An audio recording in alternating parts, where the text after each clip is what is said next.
So there were those primary areas that they were committed to, but there were also those secondary, which says, whatever you need, Pastor, we'll do that.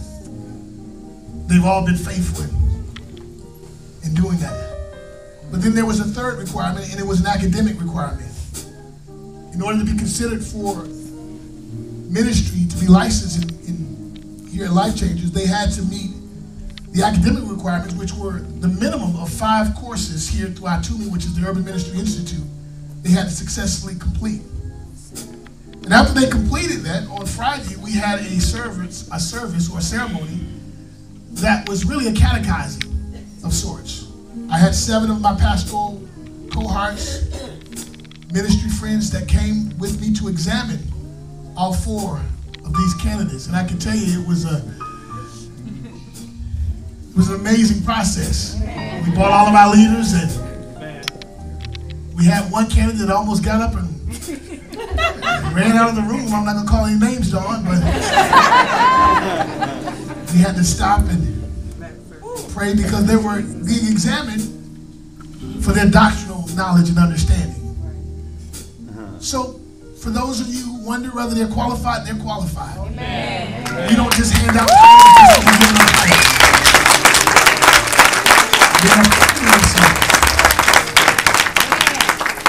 and I can tell you they're all very sharp. Yes.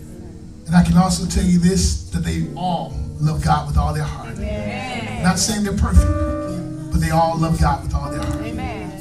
So in a few moments, we're going to install them. And I just want to say, just to give you a little information about them, Dawn. Dawn is a young lady that probably gave me the hardest time when she was a little girl, 15 years old. I wore cowboy boots, and I was from down south with a gold tooth in my mouth. She wrote a poem about it a little later, and we'll share it with you. I've since gotten rid of the gold tooth and the cowboy boots. But Dawn was one of these young ladies that literally was very bright. And I watched her life as she grew. And I remember the first time she came here to Life Changers, that she came, and within a few months she came and she told me she was pregnant. And then she came back, and not only was she pregnant, but she was getting married. Amen. I've watched her grow, not only here at Life Changers, but I've watched her grow in her relationship with God. As I was praying for Dawn, and I can tell you, Dawn has been a real asset here at Life Changers. Yes, amen.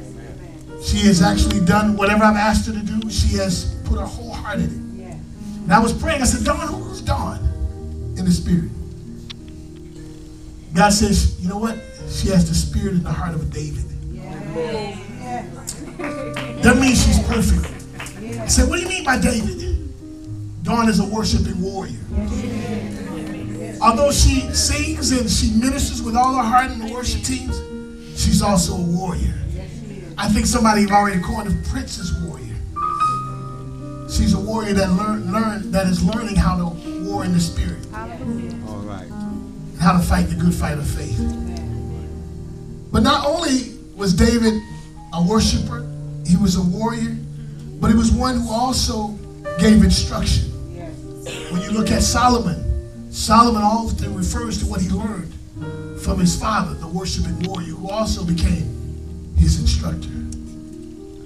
That's who you are. All right. I'm going to ask someone else to come and join Dawn. Dawn, I know your mother's here. I don't know if she wants to stand that long. And so Dawn's mother is right here, and father, who both labored with him. Amen. And brother.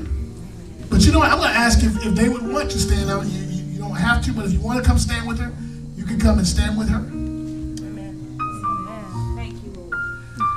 And then I'm going to ask someone else to join her, and I know she's looking at me as though,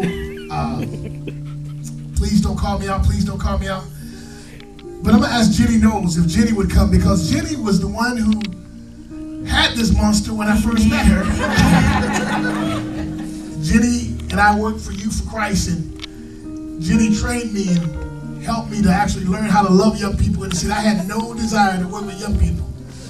But Jenny was one who came to serve in the city of Detroit, and she had this band of girls that she just loved.